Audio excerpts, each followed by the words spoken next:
Hello friends, SB simple লাইফস্টাইলের আরও একটি নতুন ভিডিওতে তোমাদের সকলকে ওয়েলকাম জানিয়ে আজকের ভিডিওটি কিন্তু আমি এখান থেকে শুরু করছি।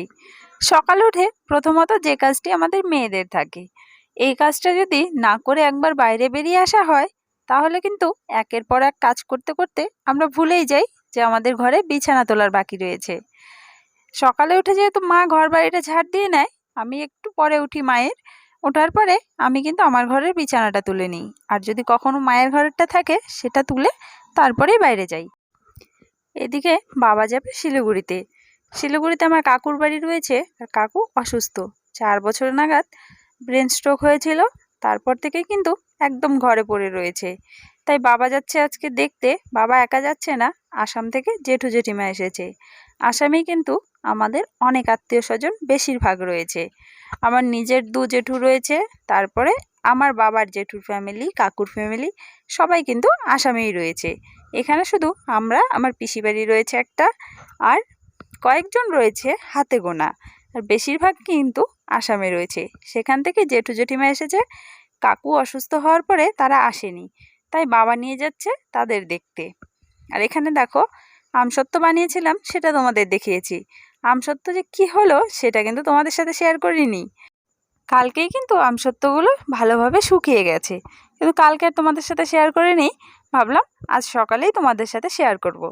দেখো, দেখতে কিন্তু বেশ ভালো হয়েছে, আর খেতে কেমন হয়েছে সেটার ফিডব্যাক তোমাদের একজনকে দেবে। কে দেবে? শায়ন দেবে। এখানে আমি কয়েক পিস কেটে রেখে দিলাম, আর বাদ বাকি যেগুলো ছিল এগুলো কিন্তু প্লেটে করে রাস্তার এদিকে নিয়ে আসলাম। আমাদের আশেপাশে যত বাচ্চা রয়েছে প্রত্যেকে কিন্তু টক খেতে ভালোবাসে। এই 1 প্লেট আমসত্ত্ব নিমেষে কিন্তু শেষ হয়ে যাবে। আর খেতে কেমন হয়েছে ফিডব্যাকটা কিন্তু তোমাদের দিয়ে দিল শায়ন। ওদের নাকি খুব পছন্দ হয়েছে। আর এখানে দেখো, এটা কিন্তু আমাদের এদিকে ঠাকুর হিসেবে বলা হয়।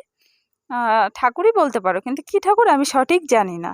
বৈশাখ মাসে এরকমভাবে বাড়িতে আসে, তারপরে পুরো মাসটা থাকার পরে এরা কিন্তু আমাদের উত্তরবঙ্গের বিখ্যাত যে জল্পেশ মন্দির রয়েছে, বৈশাখ মাসের শেষের দিন সেখানে গিয়ে সকলে মিলে পুজো দেওয়া হয়। কিন্তু আসলে এই ঠাকুরটার নাম কি আমি কিন্তু জানি না। ওনাদের জিজ্ঞাসা করলাম, বলল হাওয়া বাতাস যে হয় পবন ঠাকুর, তারই নাকি এই পুজোটা হয়। তারপরে দেখো, বাবার সাথে কিন্তু জেঠু জেঠিমা চলে এসেছে আমাদের বাড়ি। বলছিলাম থাকতে, তারা নাকি থাকবে না। আর আমি রেডি হয়েছি কেন? ভাবছিলাম কয়েকটা রিলস করি। রিলস করব বলে শুধুমাত্র রেডি হয়েছি, ওই সময়ই কিন্তু আসলো। আর সত্যি কথা বলতে কারোর সামনে কিন্তু আমি সেভাবে ভিডিও করতে পারি না, তাই কি করার আছে, চেঞ্জ করে নিলাম। জেঠু জেঠিমা চলে গেছে, খাওয়া দাওয়ার পরে একবারে হাত মুখ ধুয়ে ফ্রেশ হয়ে নিলাম। আর কিছু করার নেই। চাইছিলাম দু একটা রিলস বানাতে, কিন্তু কিছু করার নেই, হলো না। দেখা যাবে, কালকে করে নেব। এখানে দেখো, হাত মুখ ধুয়ে একটু ক্রিম মেখে নিচ্ছি। আমার ঘরে কিন্তু sunscreen, day cream, night cream টোটালটাই আনা আছে, কিন্তু অলসতার জন্য আমি কিন্তু রোজ দিন রাতে একদম ব্যবহার করি না। তাহলে বন্ধুরা, আজকের ভিডিওটা এখানেই শেষ করছি। দেখা হচ্ছে আগামীকাল নতুন ভিডিওর সঙ্গে।